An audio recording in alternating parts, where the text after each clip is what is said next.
Hello and welcome to episode 115 of Third and Wrong. I'm your co-host Stephen Bolin, and I'm joined by Auzzie and Zach. Fellas, it's our first non-interview episode in the last four, and it's our first non-interview episode in six of our last seven. I feel like we're putting up some really great content there, and I'm really excited for those interviews. So if you guys haven't already, go back and check those interviews out, and then come back and listen to this one because we got some really fun stuff to cover. And when you don't have a regular episode for over a month, a lot of news comes and goes. But before we get to all of that, I want to just check in on my boys here. Mr. Foth, how are things, my friend? Things are great, Steve. It's been a while since I think I missed the last regular episode, so to speak. So it's been even longer. It'll be great shooting the shit with you boys this go around. There we go. Jasper's in the mix already. Aussie's ready to leap out of his chair to go find him, but not so fast, Auzzie, because I got to ask you how you're doing. Yeah, I'll admit I am in a weird spot here. I'm on Jasper duty, so things are going well. This is why I couldn't be a real dad, though, because I don't know how to do two things at once. So, but things are going well over here. I don't know how people podcast with families, man. Like even now, like I was running home from football, I had to make a pit stop at Superstore, delayed us. And like, imagine having to change a diaper in between that time or deal with your shitty teenager. I just don't know how that's going to be possible. So we'll cross that bridge when we get there. Yeah, at least Jasper can keep barking. I can't just let a baby keep crying. Yeah, that's frowned upon. Right. But so if people in 2022, it'll be okay. You got to remember too, Steve, we already have to change our own diapers before coming on. So yeah, there's still that. It would just be adding another one. Wiping your own ass is half the battle. So Julio Jones, guys, was traded to the Tennessee Titans. I don't know how to transition. Perfect.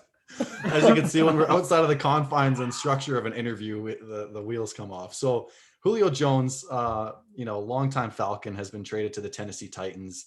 The Titans received Julio Jones in a 2023 sixth-round pick. The Falcons received a 2022 second-round pick and a 2023 fourth-round pick.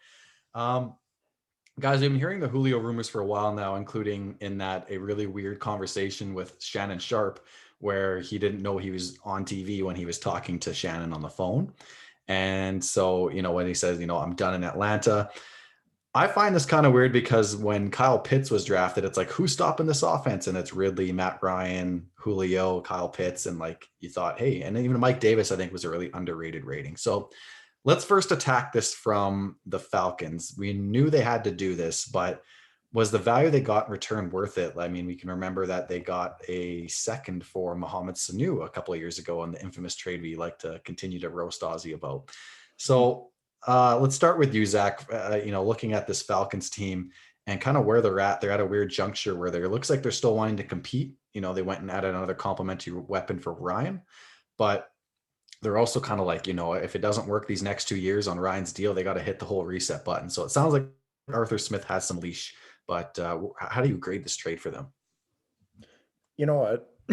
For the Falcons, I actually don't hate this trade.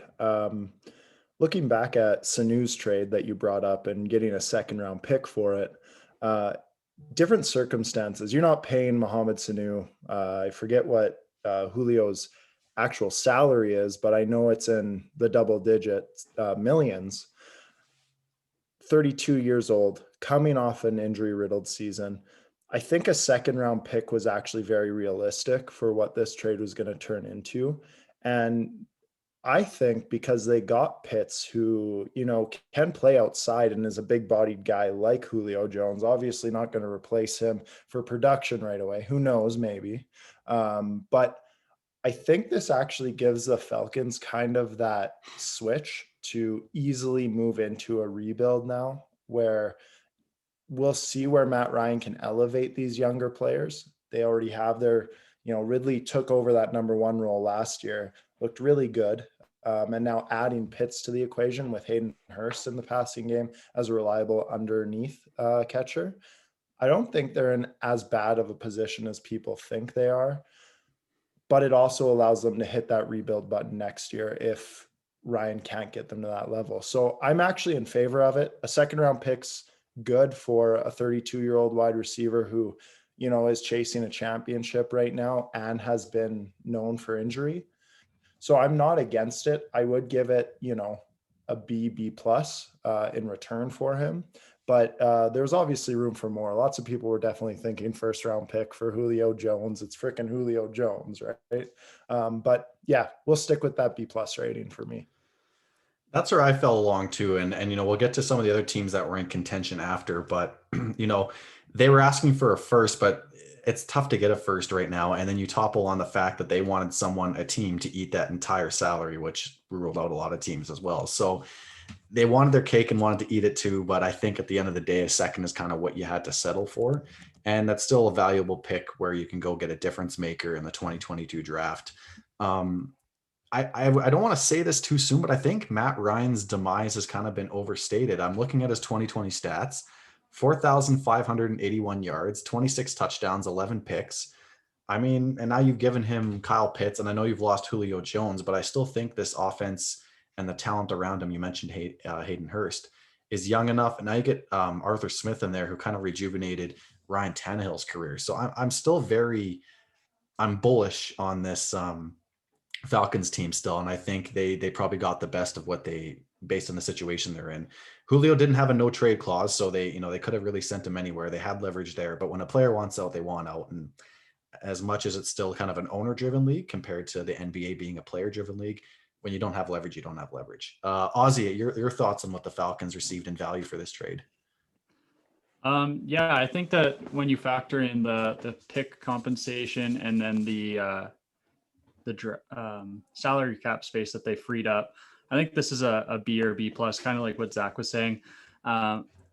It's hard to forget, or it's easy to forget in June, we're just a month and a half out of the draft, but a 2022 second round pick could be a starter if you're a team drafting. So I don't hate that. Like, you can get a cheap starter next year. Of course you have to hit. That's the same thing with a first round pick, but that plus the cap savings, and Julio just simply didn't want to be there. So like, you had to get something. You literally had your leverage kind of taken away when Julio went on air, even though it was unbeknownst to him. Like, he did really take away a lot of the leverage that the Falcons could have potentially had. So to get a second round pick, a potential starter there, a fourth round pick, like, that is something there. And I think that people are really just living off the name brand of Julio Jones. He could still be a top 5 wide receiver in the league. There's no denying that. And that would be worth a first round pick. But there's, again, as Zach said, he's coming off an injury riddled season. He's 32. We saw a fall off with a guy like Julian Edelman, who was 34. He just completely fell off. And Julio Jones has taken more of a beating. He's more of a physical specimen. It's hard to say if he's got another 2-3 years, but because of his physicality and the way that he's built, maybe he's got another 5 years. But the way that he's kind of been up to this point, you got to just, there's a lot of risk that the Titans are taking on, paying $15 million that they didn't even have it until today. And I think that was a really good haul for the Falcons. And you guys had touched, or Steve, when you were introducing this segment, you were kind of talking about Kyle Pitts and Calvin Ridley and Julio being this monstrous offense. I still think that this still does have a lot of potential with Kyle Pitts and Calvin Ridley. Kyle Pitts was that guy in the draft that everybody was saying you could plug and play day one and he's going to put up 1,000 yards. So it's not like this offense is necessarily skipping a beat. And as Zach said, it kind of opens the door for the rebuild next year.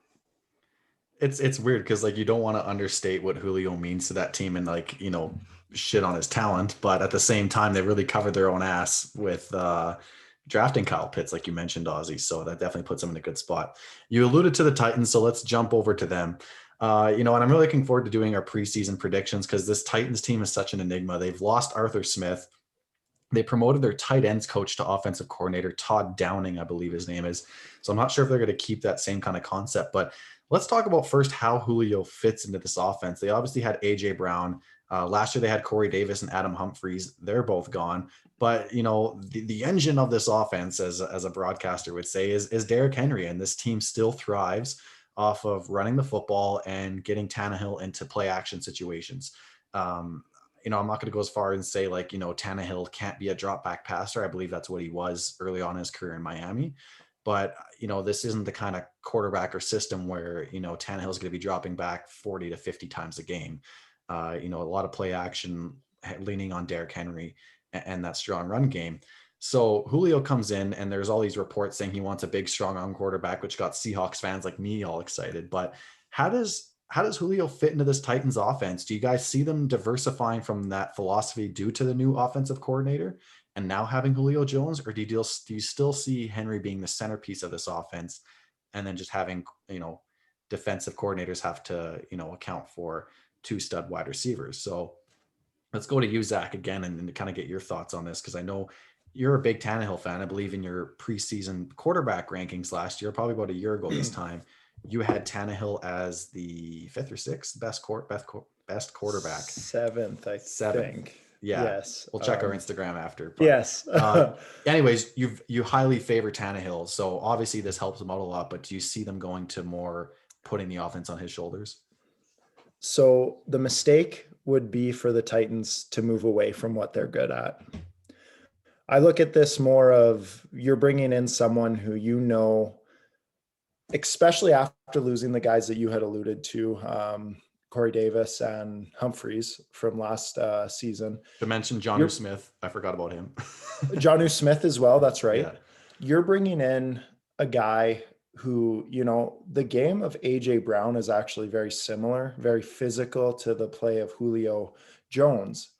Now, we got to see this in a style where Julio is going to be he's got to find a niche in this offense. And now losing their offensive coordinator, getting Downs, you said, as their new OC, if they move away from what got them to the championship and into the playoffs last year at 11-5, it would be a big mistake if they turned to Tannehill and said, we're doing what we did in Miami and you're going to drop back a bunch because you have the talent. I think that's one of the biggest mistakes in the NFL as a whole for a quarterback is you need to find their niche, which they did with Tannehill, and stick with it and improve the weapons around them. This is going to be the crazy take of the day, I think. And I'm going to tell you guys that I think the Falcons won that trade. I think the Titans, they were grasping at grabbing another star to make it seem like, oh, they're going to be the team to go win the Super Bowl now. But the problem is it wasn't their offense that was the problem last year. It was their defense. And they went out and they paid big money for a pass rusher. They went a little bit in the draft to figure some stuff out there, but they also lost some guys on defense too. And it more scares me now thinking that they gave away a 2nd, a 4th round pick to get an injury. Well, a guy who was injured last year, and yes, can be a top wide receiver in the game in an offense that isn't based around the passing game. They went and got a guy who's going to focus in and, maybe even at some point be like, I'm not getting the ball. And I love Julio Jones. He's a very quiet guy and all that, but we also know how stars in the NFL want to get the ball in their hands and such, right? We don't know what that looks like yet, but it feels like it needs to be the perfect storm for Tennessee to give that running game the boost, or to keep going with the running game and then give that boost to the passing game as well. When you're adding one injury prone receiver and losing a bunch of depth, that can also be a problem too. Because what if Julio goes down once and then we're just looking at AJ Brown? Can you guys name another wide receiver on that team right now? I can't. That's and the Titans thing. fans could, but right. Yeah. And that's the thing I'm alluding to, though. I couldn't either. I'm looking at this list and I'm going, okay, all right, those are his 2 weapons now. So it's scary. I don't think this puts them over the hump to be that championship squad that everyone thinks is, because they got that star power, and teams fall into this, man. And I would be scared. I agree, Zach. I think it's a cool trade on paper, and it's like, holy crap, we got Julio Jones. And I think they have to walk a very fine line of how they design this offense and making sure there's, enough football to go around for AJ Brown, Julio Jones, and now Derrick Henry. And to me, this team's biggest problem was pass rush. I mean, we saw it in that Browns game in the regular season. They couldn't get after Baker, and Baker had all day and he tore him up, and they get into these shootouts. And then they go play a team like the Ravens, and Lamar Jackson runs crazy all over them and eliminates them in the wild card round. And unless I'm not looking deep enough into their draft, it seems like they didn't really do enough to address that pass rush. And and they lost Jadeveon Clowney, they lost Vic Beasley, who were pretty underproductive. They lost Malcolm Butler, I think Logan Ryan. So that defense is kind of undergoing yet another facelift under Mike Vrabel's tenure. And so I'm really worried about this team. I don't think this puts them over the hump, and now you're talking about them in the same conversation as the Chiefs. I think they're still going to be fighting and clawing for a playoff spot come week 17 or week 18 now. I still don't think they have the defense to get after the Carson Wentz in the division now with the team that surrounds him. And even Trevor Lawrence could, steal a game in Tennessee. And then all of a sudden you're looking at maybe a 3-3 or 4-2 record in your division instead of a 5-1 or 6-0 record. Auzzie, your thoughts on the Titans? Yeah, kind of to echo a lot of what you guys said, this is a very much a boom or bust trade, depending on how Downing designs this offense. I really hope that he would kind of follow with what Arthur Smith had kind of given as a blueprint to unleash this offense entirely. The one thing that does stand out as far as how this changes the Titans obviously for the better, because he's obviously an upgrade over Corey Davis, but where it doesn't matter if it's Downing's play design or whatever. If the Titans ever get into a position like they did against the Browns, where they're having to just abandon the run game entirely basically in the first quarter, this allows them that opportunity to have a competent passing attack and a group of receivers that will allow them to stay in games if they ever do need to kind of catch up. That was something that they lacked. If they lost the lead by a couple scores, now what? Hopefully there's enough time, because they did have a couple miracles. I forget if it was 2019 now already, but namely against the Ravens, when they were down 2 touchdowns twice in the second half and rode the run until basically the Ravens broke. But that's not always the case. And so you do need to have that ability to keep yourself in the game just by passing. And that was something that Tennessee notably lacked basically the last couple of years. So this is one of those trades where it's kind of like it's a spot. It's like a advantage in a position you never want to find yourself in, but at least you have that opportunity to keep yourself in games if you do find yourself in a shootout. Yeah, I'm very interested to see how this will play out. I think for the Falcons, it's a nice trade. I mean, it sucks that they had to let go of probably the best Falcon to ever put on a uniform, maybe save for Deion Sanders. So, it's never fun, letting a franchise player like that walk or trade. But I mean, at this point, Julio wants to go get that ring. I just don't know if the Titans is the team to get it done. There's a couple potential Super Bowl contenders who had their hat in the ring, mainly from the NFC West. We know the Arizona Cardinals are always looking at players over 30, so they were interested. The 49ers were very interested. Connection with Kyle Shanahan there. He was the OC there in 2015 and 2016. And the Seahawks, my Seahawks, were interested. Supposedly, according to a video that was going around from NFL Network, they offered a first but weren't willing to eat that salary because they can't. They don't have the room. And so they never pulled the trigger, and then that leaves the LA Rams. And I don't remember really hearing their name too much in the discussion, but I mean, if you paired him with Matt Stafford, I mean, who says no? But any thoughts, guys? If Julio was, say, a Seahawk or a 49er, would that have changed your perception as far as what their trajectory could have been, pairing with Metcalf and Lockett, or pairing with Deebo Samuel and Ayuk? Auzzie, we'll go to you, being the resident Seahawks hater of this podcast, it seems. So, man, I'm just thinking of Julio and DK on the same team. That would have been freaking incredible to watch. That's a lot of muscle. That's a lot of muscle on that team. Oh yeah, RIP to the outside corners. But I think that I would have loved to see, my team that I wanted him to see, besides the Patriots, of course, would have been the 49ers. I think that if they could have gotten themselves that true number one that they had been wanting for so long, it would have just been such a pleasant sight, because I already see that team as a Super Bowl team with it the way that it currently is constructed. So if you add Julio to that bunch, oh man, good night, NFC West. Yeah, it wouldn't have been fun. Auzzie, or not Auzzie, Zach, sorry. Where That's good. what did you see like as far as these teams? Like who would have put them in the scariest position?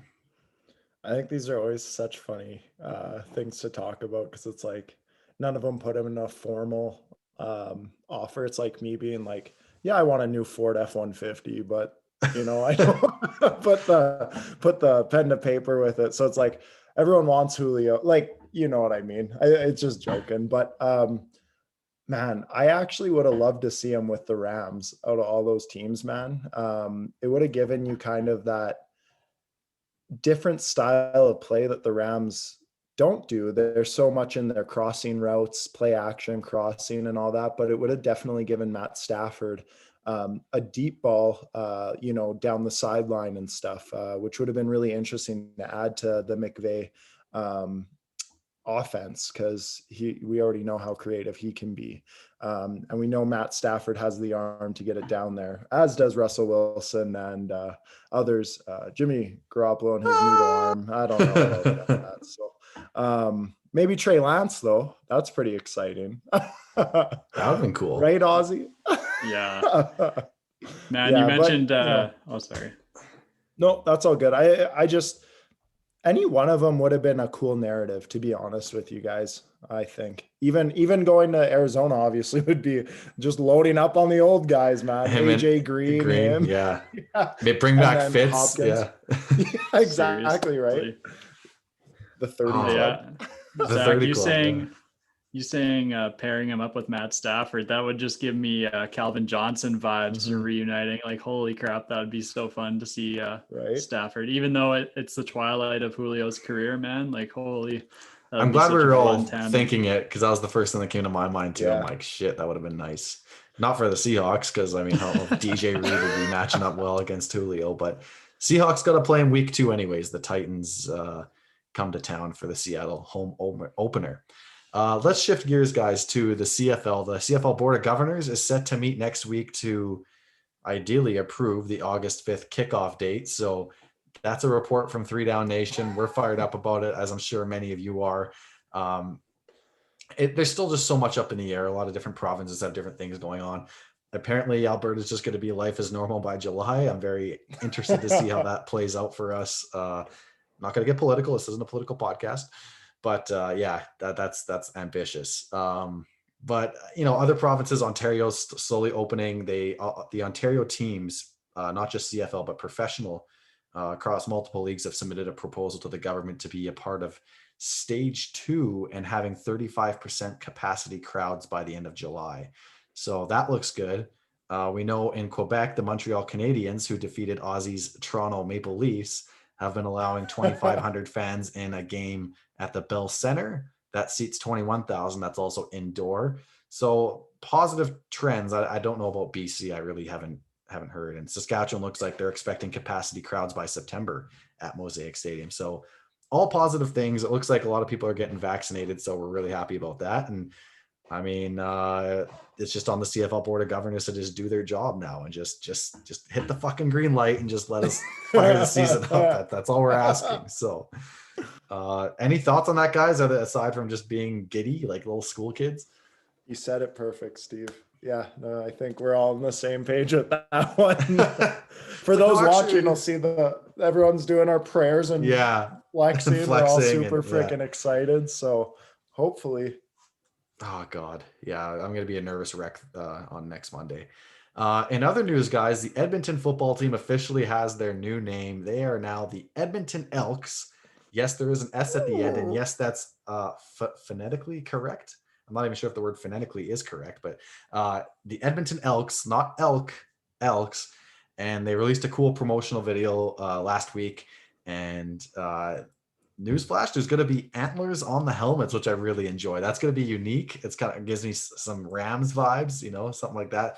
Zach's like ready to burst out laughing, but I am firmly on the Elks. I'm not going to say bandwagon. I'm going to be rooting against them, but I like the rebrand. I like the logo. I like that they kept the EE as a secondary logo.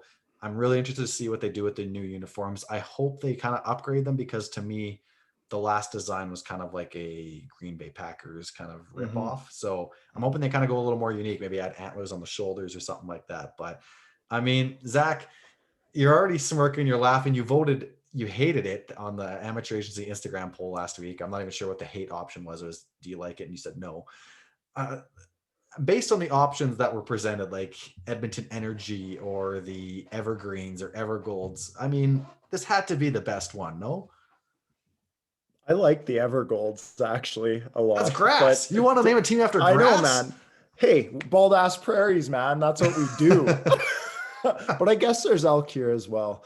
To be honest with you, I'm such a boomer in my thinking. I miss my Edmonton before the football team, the Eskimos. I'm sorry, politically correct, Anyways, yes, but the Elks isn't horrible. It was more of my boomer mind going, I miss the old days. And I did like the greens or whatever we were talking there earlier. But I also wanted to mention in that promotional video with the antlers on the helmets, man, it scares me because like if you put them on the shoulder pads, I think it would be a neat way of going about it, but I think it would be too college football-esque for me.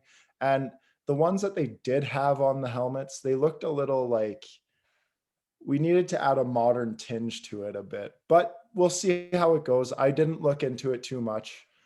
It was just my boomer feeling. And I was like, I wasn't too sold on it, but we'll see how this season goes. Fair enough. I think for their perspective too, they're trying to reach a younger generation, and kids love animal teams. I mean, it sounds funny, but like I remember even my younger brother was a Ticats fan because he liked the fucking Tiger Cat on the helmet. So he rooted for them. He's no longer really a sports fan, so take that what you will. But Auzzie, your thoughts on the Elks? I was just trying to find my tweet and I just found it just as you said my name. I had put the Elk. Well, at the time they announced the various names, Elk was third on my list, and Elks with the S. I mean, it's still probably number 3. So, however, the logo, I was super pumped about, and I might have overhyped it to a couple of friends of ours. I was like showing them the logo after talking about how sick it was, and they're like, "Oh, nice." But I'm seriously in love with it, like everything they did. Like I like how they made the antler into the football for one of their logos. That was really cool. Yeah, I like the antlers on the side of the helmet. That's incredible. So and I don't know, like I think I'm an Alouettes fan, but I might buy some Edmonton Elks gear because I just think that it's a pretty sick logo and everything. So it's some excitement around the CFL. Maybe that's what it is. I'm going to maybe wait until the league actually starts and then I'll hate them again because they were the ones that tore my heart out in November 2019, beating the Alouettes from the playoffs. So we'll hold off on the purchase. Zach, you gotta say something. I do like the logo of the elk itself. I think that is very nice. I just wanted to get my 2 cents in there on that one.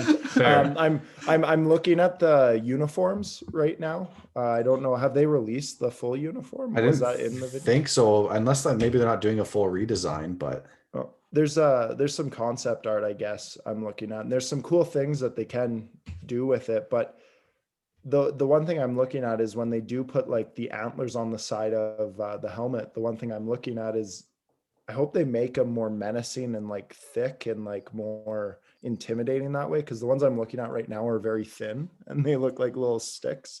So some cool things. Hopefully they do it well. The uniform. I hope the head of marketing's listening to this podcast and he's just writing down. He's like, "Oh, menacing thick antlers. That's the key." Thick. Don't mock me. While you're taking notes, put thick with 2 C's. That's right. I just had a good idea too. What if they had antlers coming down, like, you know how like some football pants have like the side stripe coming down the pants? No. And some teams have started putting like hashtags and stuff on there. Get rid of that shit and put some antlers coming down the side of the pants. No. They're coming up the pants because it's antler up. That's Yeah, the same. okay, maybe. Yeah. But really, like, I don't know. The antler should be, it should stay on the helmet. An antler is up at the head. Yeah. Why would Yeah, it be on but- the legs? Well, Let's- because you can conceptualize that somehow. All right. Well, somebody, Screw it. maybe I got a simple mind, but somebody You know what they conceptualize should that do? for us and get back to us. What's that? Let's do the whole Bengals thing and just antlers all over. the Antlers fucking everywhere, uniform. just- Just looks like they're growing antlers out every crevice. And then instead of cleats, they have to put on like little hooves, like they paint their cleats like color. Or whatever an elk makes. I think it's like Elks Charge is their hashtag. So like something the state fans That's in the cool. stadium can do is they can all just start stomping like on the ground and just create like Elks Oh, Charge, like there we Elks go. charging up. And you get on third down. And everybody That's a headbutts each freebie other for you, Edmonton, Because like so. I think they lock antlers or something, so people just Yeah. start headbutting each other when they score a touchdown. Man, Just look to your buddy and just. people are dying because they're getting antler through the skull, man. Oh, But everybody, You know, people are gonna be bringing like antler heads or like antlers Oh, for yeah. sure to the games. Rider I don't know fans if don't they'll stand a be chance. Our watermelon domes are going to get pierced by antlers. taxidermist jobs just went up like probably 100x what they did. If you're a taxidermist and would like to advertise on this podcast, please DM us. Zach, McLeod Bethel Thompson, the bearded one. Bearded one, yeah. The bearded one. Macbeth, MBT, he's back in the 6. Not since Drake releasing his last album has there been such hype in the GTA surrounding a figure. And we have, I mean, you can't rally around the Leafs. That's just not a thing you can do anymore. So now Macbeth, you know, the Fitzpatrick of the North, he's back and he's ready to challenge Arbuckle for his starting position. Now, many will maybe chuckle at that, but McLeod Bethel Thompson, I'll stop calling him Macbeth because it takes away from the seriousness of what I'm trying to convey. But McLeod Bethel Thompson led the CFL in touchdown passes in 2019. And I believe he also led the CFL in yards. It was a weird year. Bo was hurt. Mike Riley wasn't himself or just bad. But I'm not going to take away from what he did. Is there a path forward where McLeod Bethel Thompson will be the starting quarterback for the Argos? I'll break this in 2 parts. Week 1 or at any point throughout the season? All right. So a few things here. I'm going to give you guys kind of my opinion on it and how I feel about it. And then kind of where I think the Argos are kind of feeling. I was listening to a few interviews and stuff to get kind of on the same page after the signing. Bethel Thompson deserves the starting role, boys. He started 13 games last year with a roster that was diminished of a ton of talent, and they were just learning how to play together. He started 13 games. He had over 4,000 yards passing, 26 touchdowns, and 13 interceptions, and I think around 67% completion. Those are good stats, man. We didn't have a defense to fall back on. We definitely don't have the talent. We didn't have the talent we now have, as everyone knows about our signings this offseason. Now, I think the mistake that we're going to go into here is, in my opinion, when you look at a good quarterback in the CFL, it takes time for these guys to develop. It's a hard game to learn, to get the feeling of the game, the waggle, everything, the feeling of it as a quarterback. It's just way different than the US sister game there. So when we look at it, Macbeth, yeah. Steve, that's just an easier way to say it.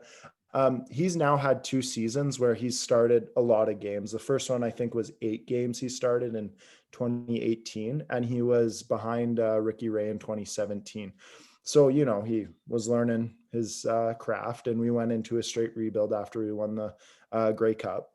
So I think this is now his year to really shine, actually. At 32 years old, he's mature. He gets a lot of credit for his leadership, and you know, the guy has a cannon of an arm. He's known for having just this boomer. I'm using that word a lot in this podcast on his right shoulder there.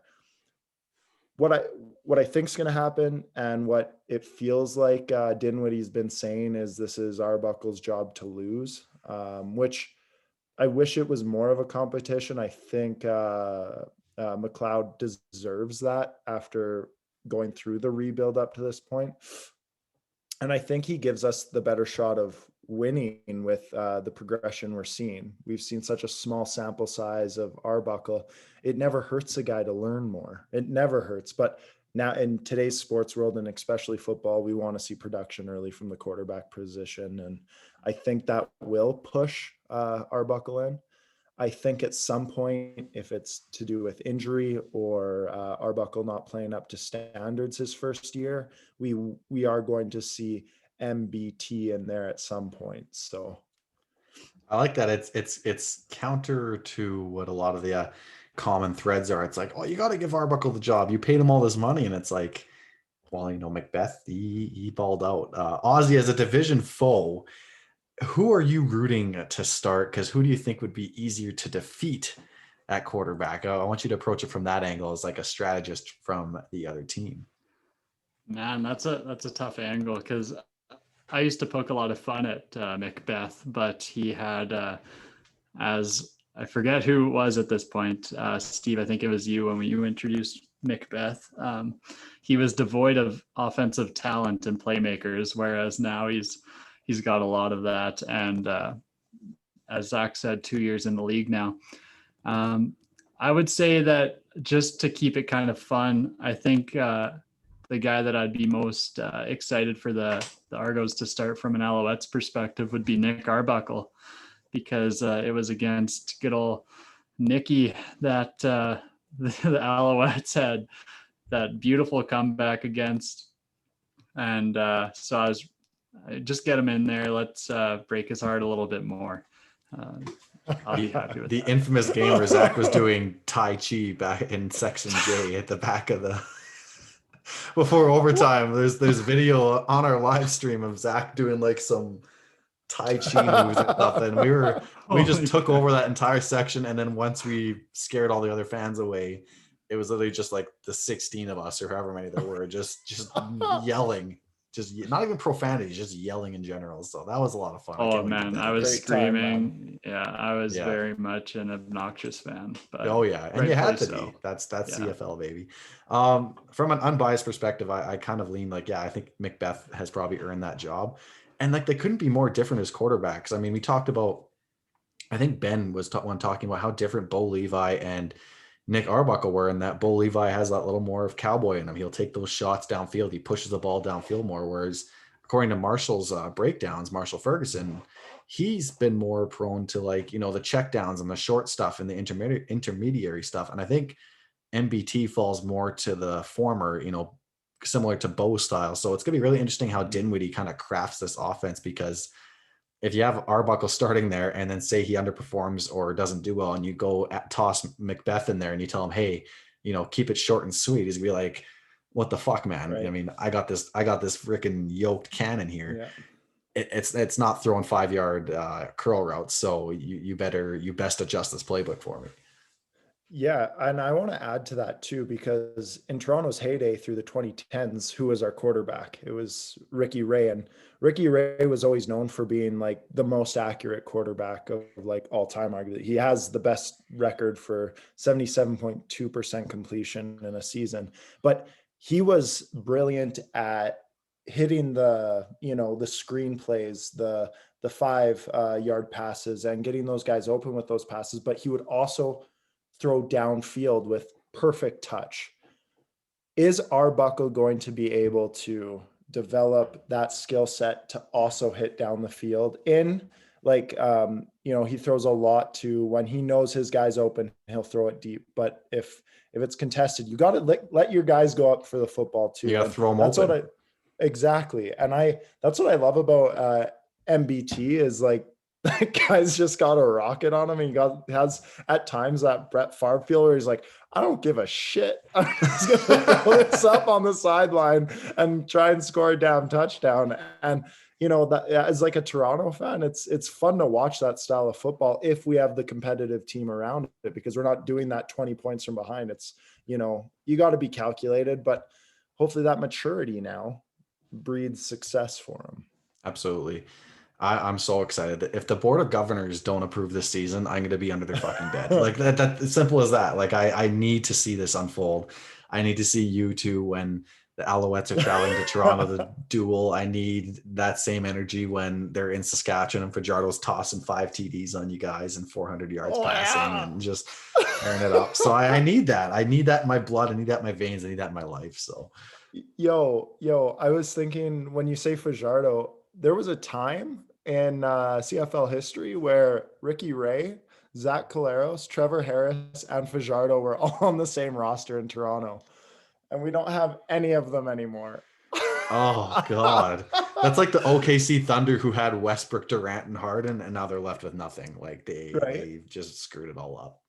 Isn't I mean, that Ray crazy? retired, so fair. Yeah. Last bit of CFL news. The Ottawa Redblacks are set to unveil brand new uniforms, according to a report from 3 Down Nation. And it's going to involve some plaid, according to hints. So again, I like how they're kind of leaning into the lumberjack theme. I don't know if anyone remembers in 2014 when they released their signature uniforms, they had plaid coming down the pant stripes, very pant stripe orientated talk today. And they had plaid helmets, but they never unveiled them because they couldn't get the plaid to match on the back of the helmet. So they just went with their black helmets with the signature jerseys, and it had like the plaid shoulders and the plaid pants. I think it's cool, man. I think it's going to be unique. Zach, for someone who loves like the forward thinking, more modern looking uniforms, the chance to add plaid, which is a very classy look, suits any kind of dinner or lunch or outing that you need. Plaid works. Don't ask my girlfriend that. I'm just confident it does. And, you know, I think plaid is the future, and you seem to disagree. Man, Aussie's shaking his head. No, I think I'm alone on this one. We're not pro plaid. Are you shitting me? I mean, I'm pro plaid. It's no way the future. That is so far in the past. That was plaid. Are you kidding me? The originators of Hudson Bay were selling plaid, like back in the whatever the 1600s. What's old is new again. I mean, eventually Tamagotchis will come back. I mean, it's time's a flat circle. Like, well, it all comes back. Nostalgia is big nowadays, so bring back the plaid. No, keep it where it is. It's properly rated. Just it's not hurting anybody. It's happy. It's just keep it there. This is hilarious because Steve, first of all, I'm agreeing 100% with Auzzie. The plaid is a traditional look. It is not a modern look in any sense. That's not when you say plaid, you don't think modern. And you guys know me with my modern uniforms that I like. And actually, I love the Redblacks uniforms since they came back. And I think going more to this traditional look is horrible because they have a sense of a traditional kind of look to them, but they could even go more modern, I think. And yeah, going the other way is just it not fits good. though, because the lumberjack and their logo is a saw blade, so you kind of tie into the wholesome, and I think there's lots of trees and stuff in Ottawa, so that works. Yeah, I mean it needs work regardless. I think they've got the worst uniform set in the league, and it's not close. But like going plaid, really, is that really going to be what we need for the Redblacks? You don't like the red black uniforms? Really? I'm not a fan.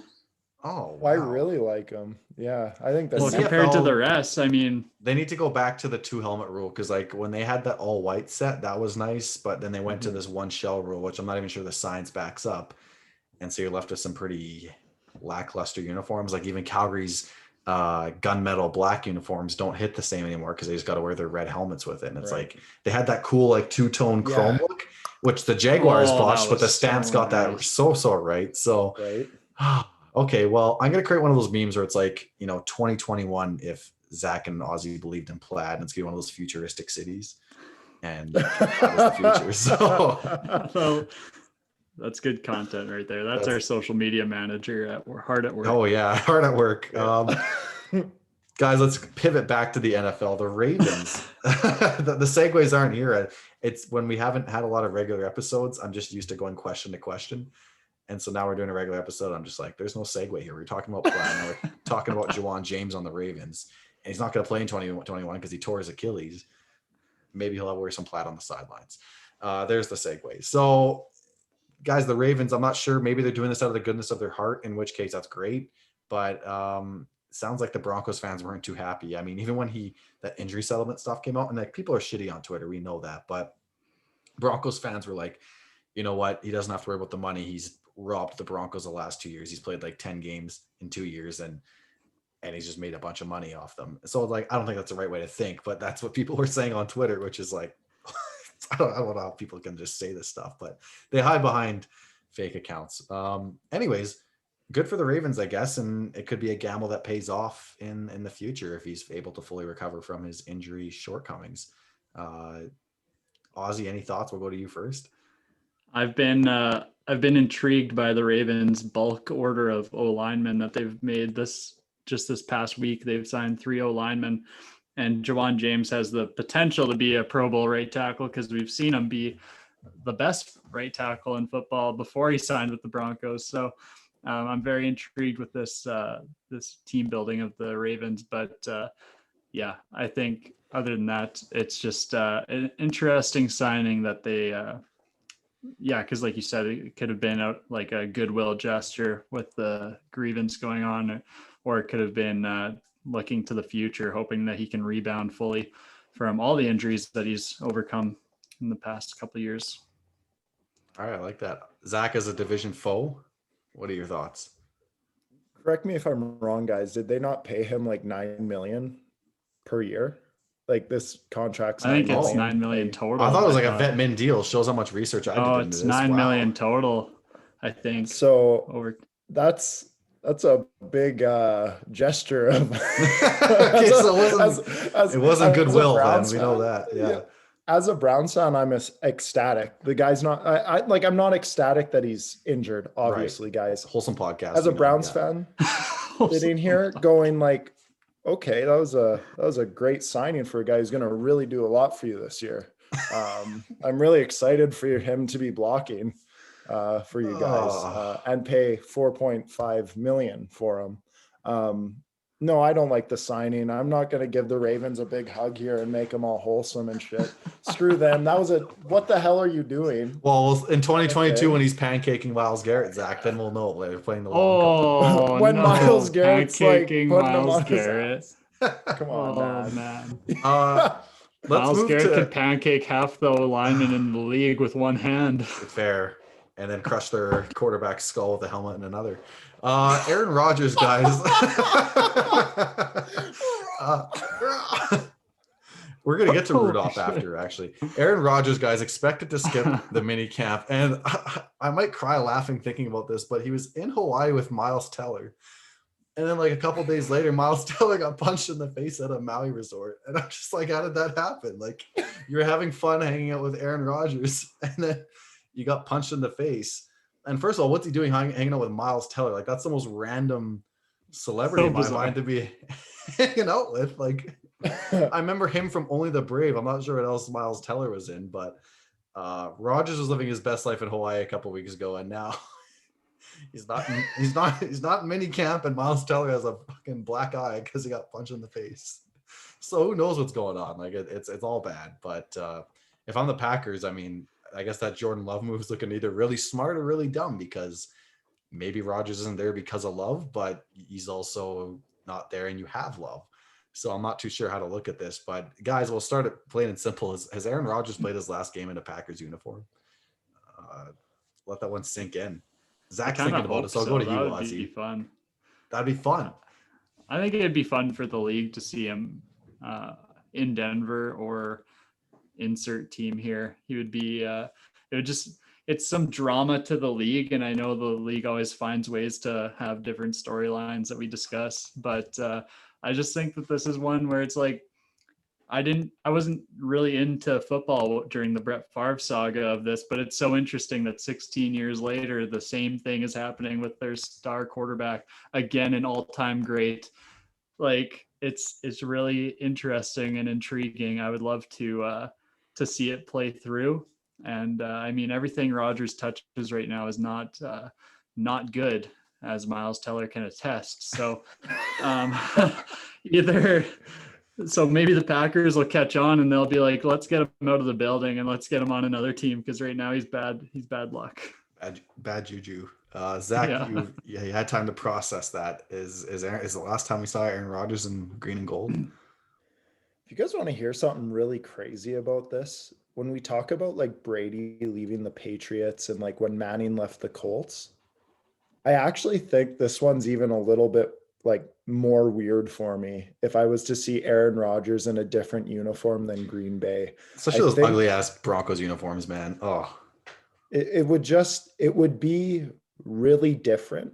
Mm-hmm. And the more I look at it right now is this is almost like the perfect time for Green Bay to like maybe not the best for leverage wise, but now's the best time to do it because they've built such a strong running game and built more on that defensive side of the ball now. Now would be a good transition year. But at the same token, this team's ready to try for a freaking Super Bowl. And it's like, what the hell's going on?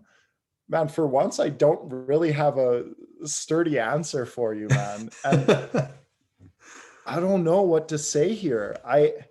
They're both standing so strong on both ends, man. Hanging out with Miles Teller in Hawaii and Green Bay being like, we need to get this done so he comes back. And I don't know. Rodgers is a diva, so we could see him, like, I don't know. Maybe Miles Teller needs to go negotiate that contract with Gunkist and just say, hey, like, I'm Miles Teller. How can we make this work? And then they can, come to some sort of agreement. Blake Bortles is there, by the way. So Miles Teller. I'm Miles Teller, and I would like to renegotiate the terms of Mr. Rodgers' contract. Yeah, okay. So we're just going to kind of leave that one up in the air because we don't know anything more than what our listeners don't know. He's just not showing up. He could retire, could do Jeopardy, could be back in Hawaii with Miles Teller. So we'll see what that looks like. So guys, some things we're hearing out of rookie camp. I feel like these are all quite biased because it's all things that sound good to the players we like. But we'll start with you, Auzzie. Mac Jones is garnering some hype from the beat reporters, getting compared to Wes Welker, Randy Moss, and Deion Branch in terms of their readiness to pick up the complex Patriots offense. Isn't that convenient? He's just as good as some all-time Patriots greats at just scooping up the Patriots offense. It's just right there, and he's ready to rock and roll. So please dive more into this for us, Auzzie. Well, I thought that this was very intriguing because it was from one of the long-standing Patriots beat reporters, whether it was Mike Giardi or Mike Reese, I can't recall, but either way, both of them are highly respected in that area. And so I thought that this was very interesting that he compared them to like these guys coming into the Patriot system, having this, which is historically and notably been complex to pick up. So Jarrett Stidham, for example, like even last year, people were saying that he was still struggling to pick up the playbook, struggling. And for Mac Jones to come off the street and here he is as a first round pick and he's already coming in and getting high praise from a highly respected reporter, I thought that this was very noteworthy and something that I'm just licking my chops for because I could see Mac Jones just being, yeah, there it is, Zach. Zach was licking the chops for.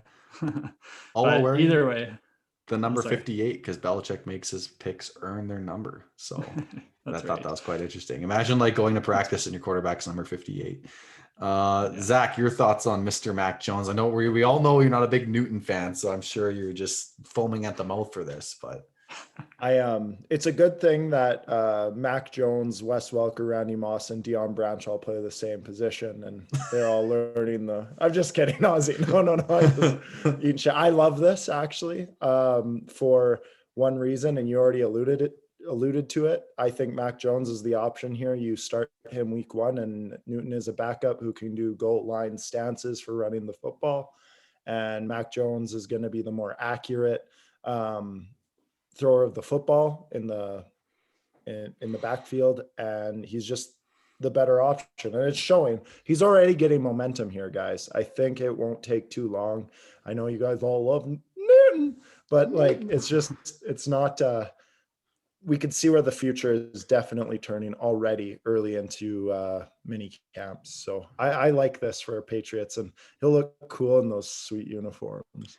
It did work out nice for them that he fell to them. They didn't have to trade up, and it kind of just fits I don't want to compare him to Brady, but it's that Brady mold, pocket passer, picks up the offense and, can deliver it. And we just had Tyler Nickel on last week to talk about, is the pocket passer dying? And he said, no, but they have to be able to make athletic plays. So that remains to be seen. I know Michael Lombardi was saying on his podcast right after the draft that they'd be better off redshirting him for a year so he can actually get some kind of NFL physique before they throw him back there. Because pocket passers nowadays got to make athletic plays. He can't be Mr. Phillip Rivers back there much anymore. So very interested to see. I'm actually rooting for him, Auzzie. I'm not going to be such a putz about it all the time, but since Brady left, I don't like the anger is gone from the Patriots. It's just there's such a less they're not much of a threat as of right now. Like fair, maybe that's what it is. Viewed as that. It's like, they're just a team. They're just trying to get by. Yeah.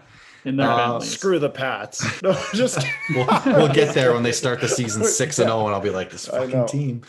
I was bored one day, fellas, and so I decided to go on Twitter and type in the name Dwayne Haskins, a popular name on this podcast, and I guess he's turning some heads at Steelers minicamp. Obviously, probably his last chance to make it in the league after what had happened in Washington. And now he's being applauded for his work ethic. He's really getting close with Najee Harris, the rookie running back there. And Ben Roethlisberger had this really cool quote that his mechanics are flawless and that if he threw a football through a car wash, it'd come out the other side dry. And I don't know if that means he's throwing it so fast that by the time the ball gets wet, it dries when it comes out the other side, or if that means he throws it through there so fast, the water's not touching it. However you decide to interpret that quote, there's nothing but good things when you think about Haskins in that regard. And I really like this for him. I mean, I'm so surprised they even brought back Big Ben. I don't like that. But you know what? At the worst, he's competing for the number 2 job with Mason Rudolph. So nothing's given to him. He has to earn it because obviously he didn't have a really great work ethic in Washington, as Ron Rivera stated, and that's why we released him. And he can learn from a guy like Big Ben. We're not Big Ben fans on this podcast, but we can't deny that he's likely going to the Hall of Fame. And so he can learn behind a guy like that. And, Haskins was applauded for his mechanics and his strong arm, but it's the mental side and breaking down the playbook that he has to really get a better grasp on. But I'm happy for him. I'm glad he's turning heads, and I'm glad he could, throw a football through a car wash without getting wet or having it get wet and come out the other side dry. Again, any scenario, that's pretty cool. So it's impressive either way. Zach's losing his mind over here, so I'm gonna go to you first, Zach, and then I'll go back to my Haskins fanboy counterpart, Auzzie, after. I'm excited for Mason Rudolph to finally get punted out of there, man. And then as soon as that happens, we get Haskins in there. Like, this is fun for Zach. I love this. No, it's cool. I'm always rooting for guys. It just sucks that he had to go to the Steelers, and he knows I'm going to be rooting even more against him now. But it's funny. Second chance being a first overall pick, and now he's all flawless all of a sudden so quickly the next year, and it's just that quick of a turnaround. Well, I'll see it when a game situation happens and Myles Garrett has Dwayne Haskins' helmet in his hands, and we'll see. Oh God, that's the litmus test. Can you dodge a helmet shot from Myles Garrett? And if you can, then you go on in the league. That's right. That's a drill at Browns training camp right now, actually. all bias aside, though, guys, I actually, if I wasn't a fan of the Browns looking at it, I think the fit is perfect for Dwayne Haskins. He needs to keep that work ethic up and keep going. He's in an organization now that, he couldn't have fallen to a better organization to be the second quarterback on the roster, learning from a Hall of Famer. So it's great. And they have the same build, big arm, strong guys. And, he can learn a lot from Big Ben. Hopefully that doesn't happen as a Browns fan, but it's a good situation. Auzzie, your take on it. I know me and you have some history with Mr. Dwayne Haskins. Oh yeah, I would love a resurgence for Dwayne Haskins' career. I would be over the moon excited. Man, one of our fanboys, Zach Zubrecki, has been tweeting at Phil Mickelson every day trying to get a game of golf out of him, and I would do the exact same thing with Dwayne Haskins to get him on this podcast, because we have been OGs since he was drafted with the Reds football team. And Close. And man, that would just be so cool. Again, I still want the Browns to win the division annually, as they are a likable team, and of course for you, Zach. But I would want nothing else than Dwayne Haskins to lead the Steelers to second place finishes in the AFC North for the next 10 years. Let's see it. Let's make it happen, Dwayne. And Man, but then you got Joe Burrow. That's gonna be a fun division. Joe Burrow, Lamar Jackson, Dwayne Haskins. We're throwing, and the Baker bus. Screw Big Ben, yeah. Just Big Ben, like he's by week 5, he's out of there. Like his elbow's shot. He's already throwing ducks. I want to bring Dwayne Haskins on this podcast, and then I want to see him throw football through a car wash. I'm just fixated on that. So, on the last new car wash that opened up in Medicine Hat here. Perfect. He can throw it through a smart car wash. Man. Instead of a ribbon cutting, he has to throw it and just snap the ribbon, and the football can't be wet. If it's a little bit wet, we're upset. Yeah. There's a dribble on there anymore. We're all standing there. We see a drop on the football. We're like, "Well, what the fuck was this?" Yeah, this is not what we were promised. Yeah. Let's get Big Ben on the pod. Big Ben. Last bit of minicamp news, Zach, we'll go over to you. Browns wide receiver Anthony Schwartz has been putting in extra work and turning heads. Another guy turning heads. So we're really fired up about that. So can you go into more? Because Beckham's coming back from an injury. Landry had a big year. He can be a very good weapon for you guys. And who is that other guy? Donovan Peoples-Jones. Yeah. So this is hilarious now that I look back, and for all of our listeners, I put this in the doc, obviously, and it's after like 2 big name quarterbacks. I put Anthony Schwartz, our 3rd round wide receiver, is turning heads. So sorry about the not such a climax you were looking for. But anyways, climaxed on plaid. That was when we hit a peak, and then it's been downhill from there. Well, so. The big reason I wanted to bring this up is Anthony Schwartz, this guy, you hear it a lot, but track star, he was in I forget exactly which one he was in, but high level track sprinting. What excites me about this is we were talking about Donovan Peoples-Jones. He's a bigger bodied guy. We lacked that downfield speed after OBJ went down, but this is super exciting to hear that this guy he's been training with Jarvis Landry, and Jarvis Landry can't say enough about this guy's agility and quickness. It's exciting for Baker Mayfield to have a guy who is going to spread the frickin' field, man, and allow him to really use that cannon, because even nowadays, when you look at OBJ and the production he's put up with the Browns here, it almost feels like now we have a weapon that we could potentially, if OBJ comes up by week 7 and it's just not working again, and you could tell it's bringing our production down, we have that opening to move on, so to speak. I don't want that to happen, OBJ, if you're listening. Love you, man. We got to get this going. Please get this going, because I would love nothing more. But we're also thinking about our future, and that's a cool thing. And this guy's turning heads, so that's I important. like that. I love when we say, if you're welcome you with open arms, OBJ. Oh, God. If you're still here. There's been so many times over our 115 episodes we're if they're listening, I hope they don't listen, because in the one chance, in the off chance they check out Third and Wrong and they listen to the exact episode where they're getting slandered, it's damn it, we just blew it. He could have listened to any interview, any episode we've done, and he listens to this one. He might not even be in the show notes. He just randomly picked this one, and then he gets to the end of the episode, if he's made it this far, and then here's Zach pretty much call him a depreciating asset, needs to be out of there by week 7.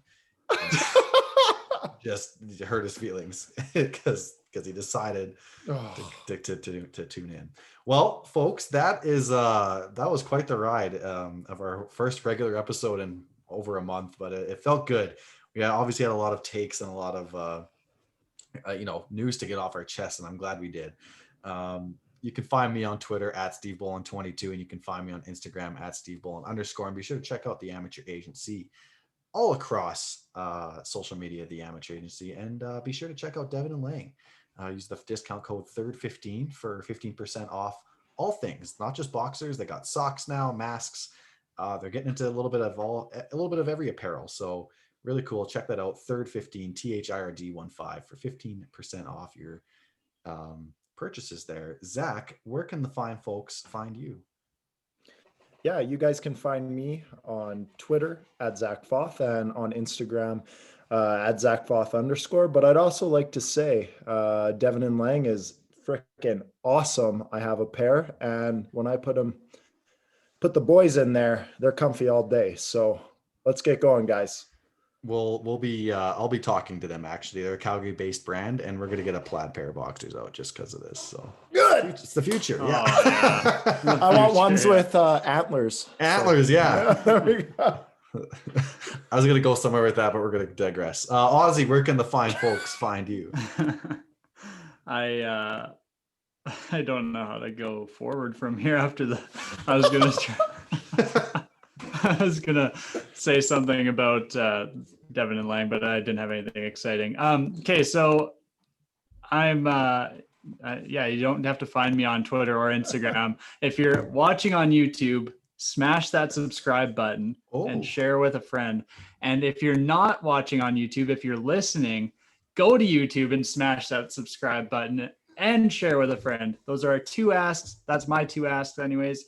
Yeah. And if you do that, there you go. Yeah, or if you're somehow listening to us on Spotify or Apple Podcasts or Google Podcasts and you're not subscribed, I mean, just hit the button. Then you're already listening to us, so you might as well just subscribe. Makes us feel good. So how would you not want this in your ears every week? Like right? This is just we talk plaid, we talk antlers. We might just have a weekly Miles Teller update, and I might just go on Google, type in Miles Teller, go to news, and just whatever the latest is on TMC, we'll just report that because I do wish him well. I mean, I just can't get over that. Yeah. So Steve, you knew him from one movie last year around this time. It was like I was relatively new to my role, and they were asking about who everybody's man crush or celebrity man crush was, and I was like big into Miles Teller movies at the time, and I was like, Miles Teller, I guess, is my man crush. Oh wait, like, wait, what? Who is that guy? And so like for all this to be happening, I'm like, wow, I guess that's my man crush. It's a dream come true. Well, this must really be. I guess I'm an Aaron Rodgers fan now. Well, hopefully it wasn't Aaron Rodgers that punched him in the face. We haven't confirmed or got to the bottom of that. So, anyways, thanks for tuning in, everyone. Whether it's an interview episode or a gong show like it was today, we appreciate you listening. And always happy to have you on board and always open to feedback. So hit up the Amateur Agency DMs on any social media and chat with us. And we'll be here for an episode next week. Godspeed.